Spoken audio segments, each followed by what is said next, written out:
Assalamualaikum warahmatullahi wabarakatuh. Halo semuanya. Perkenalkan, kami dari kelompok 8. Kami akan mempresentasikan tugas kewirausahaan mengenai perencanaan usaha yang akan disampaikan oleh kelompok kami. Yang pertama ada frozen food. Frozen food merupakan makanan kemasan yang diolah dengan cepat dan praktis sehingga banyak orang tertarik untuk mengkonsumsinya. Frozen food memiliki kandungan nutrisi sesuai dengan jenis makanannya. Kemasan atau pembekuan sama sekali tidak akan mempengaruhi jumlah serat, kalori, nutrisi, dan mineral pada produk tersebut. Agar kebutuhan nutrisi tubuh terpenuhi, pilihlah frozen food yang baik dan bergizi.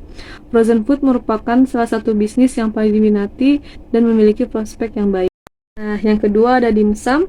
Dimsum adalah makanan ringan yang jadi bagian penting dari kuliner Tiongkok. Jenisnya pun sangat beragam, karena semua kue dan makanan pembuka bisa dikategorikan sebagai dimsum. Pada umumnya, dimsum itu dimakan sebagai sarapan atau sarsi. Yang ketiga ada gambaran umum peluang usaha. Peluang usaha adalah kesempatan dan waktu yang tepat untuk dimanfaatkan bagi wirausahawan untuk membuka lapangan usaha baru. Tetapi hanya seorang wirausahawan yang bersifat kreatif serta berani mengambil resiko, itulah wirausahawan yang akan mencapai titik keberhasilan. Peluang yang kami coba adalah membuat sebuah produk dari olahan udang, cumi, dan ayam. Kami yakin produk yang kami tawarkan akan menarik konsumen. Untuk wilayah yang kami jangkau tidak hanya wilayah DKI Jakarta saja, tetapi kami akan memasarkan ke beberapa daerah seperti Tangerang, Bekasi, Depok, dan sekitarnya.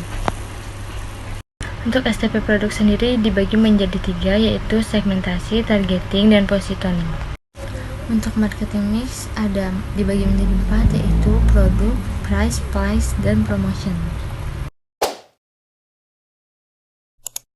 Analisa SWOT, ada strength atau kekuatan ialah halal tanpa bahan pengawet, harga bersahabat, menyehatkan, dan menjangkau ke semua kalangan. Lalu ada weakness, produk ini tidak dapat bertahan lama dan produk ini mudah ditiru, harga bahan baku tidak stabil seiring perkembangan pasar, dan produk ini banyak persaingan. Ada opportunity atau peluang. Produk ini sudah banyak di kalangan masyarakat, akan tetapi usaha dimsum ini tidak terlalu tersebar secara merata dan masih banyak yang belum mengenal dimsum. Selanjutnya ada threat atau ancaman, ialah pesaing yang tidak sehat, harga bahan baku yang tidak stabil, adanya produk yang sama dengan harga dan kualitas yang jauh lebih murah. Ada analisa persaingan. Makanan pesaing pertama ada siomay. Siomay memiliki keunggulan seperti terdapat berbagai pilihan seperti tahu, kentang, dan lain-lain, dan teksturnya yang lembut. Lalu kelemahannya ialah terdapat harga mahal dan tidak dapat bertahan lama. Lalu makanan pesaing selanjutnya adalah batagor. Batagor memiliki kelebihan seperti harganya yang murah dan mudah dijumpai. Batagor juga memiliki kelemahan seperti bumbunya yang tidak dapat bertahan lama. Dalam aspek manajemen waktu, dari pukul 8 sampai dengan pukul 7.30, kami melakukan pembelanjaan bahan baku, bahan pelengkap, dan bahan pembantu. Kemudian, dari pukul 8 sampai dengan pukul 11, kami melakukan proses pembuatan produk. Kemudian, dari pukul 16 sampai dengan pukul 21, kami melakukan kegiatan usaha. Adapun analisis sumber daya manusia, yaitu perencanaan tenaga kerja langsung, juga perlu memperhatikan hal-hal mengenai kualifikasi, tarif upah, jumlah tenaga kerja yang dibutuhkan, dan persyaratan kerja. Karena dalam usaha ini pemilik juga merupakan investor aktif, yang berarti pemilik juga menjalankan kegiatan operasional. Maka sistem penggajian tidak dihitung secara spesifik, melainkan menerima pembagian dari laba yang didapatkan. Sehingga untuk saat ini pemilik belum memerlukan tenaga kerja tambahan karena masih dapat mengelola usaha sendiri. Kemudian bahan baku untuk 125 pieces dimsum yaitu pertama ayam 1 kg, kemudian udang setengah kilogram, cumi-cumi setengah kilogram, tepung 2 kg, kulit dimsum 1 kg, daun bawang 100 gram, garam dan gula 1 bungkus, sehingga total untuk harganya yaitu Rp174.000. Kemudian untuk masing-masing bahan baku untuk jenis dimsum yaitu untuk dimsum ayam, pertama bahan bakunya ayam tulang lepas, kulit dimsum, gula, tepung, daun bawang, dan garam.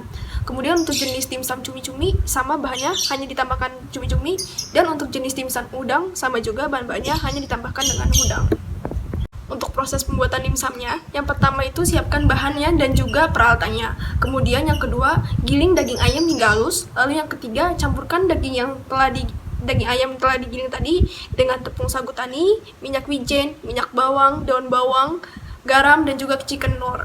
Lalu aduk hingga merata semua bahan tadi. Kemudian setelah bahannya sudah diaduk rata, siap dicetak menggunakan kulit dimsum. Kemudian yang sudah dicetak tadi dikukus menggunakan panci kukus selama 10 menit. Setelah itu dimsum siap disajikan. Selanjutnya ada perencanaan keuangan, yaitu modal. Modal yang dikeluarkan untuk sekali produksi dimsum itu sebesar 242.000, yang mana termasuk 174.000 itu untuk bahan baku, 45.000 untuk biaya perlengkapan, dan 20.000 untuk biaya lain-lain. Kemudian untuk jumlah hasil produksi dalam sehari itu ada 110 pieces. Jadi 242.000 dibagi 115 pieces yaitu 1.936, kemudian ditambah dengan biaya kemasan sebesar 550, kemudian ditambah dengan biaya profit yaitu 514 perak. Jadi harga dimsum per piecesnya itu persatuan itu 3.000. Kemudian untuk perhitungan laba rugi, 125 pieces dikali 3.000 rupiah dikurangi dengan biaya modal yaitu 375.000 dikurang 242.000, yaitu laba dalam sehari itu sebesar 133.000. Selanjutnya ada aspek keuangan yang mencakup peralatan yang dibutuhkan seperti kompor, gas, nampan, choiper, panci kukus, dan baskom stainless. Kemudian ada sarana penunjang juga seperti listrik dan air. Digunakan dalam menentukan harga movie dimsum. Yang pertama yaitu dimsum sebanyak 125 piece dengan harga Rp242.000. Yang kedua, mika sebanyak 25 piece dengan harga Rp1.250.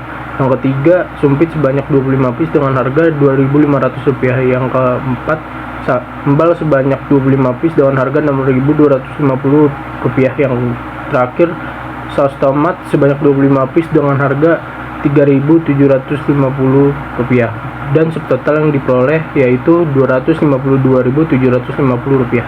Proyeksi keuangan. Pada aspek keuangan, bisnis ini memiliki modal sebesar Rp1 juta, dan proyeksi keuangan yang dapat ditentukan sebagai berikut, yaitu biaya tetap sebesar Rp650.000, biaya tidak tetap sebanyak Rp64.440.000 selama setahun, biaya produksi selama setahun sebesar Rp65.085.000. Selanjutnya yaitu proyeksi penjualan. Target penjualan yaitu per hari sebanyak 25 bungkus dengan harga per bungkusnya yaitu 15.000. Jadi pendapatan per hari yaitu 375.000, pendapatan per bulan yaitu 11.250.000, dan juga pendapatan per tahun sebesar Rp135 juta.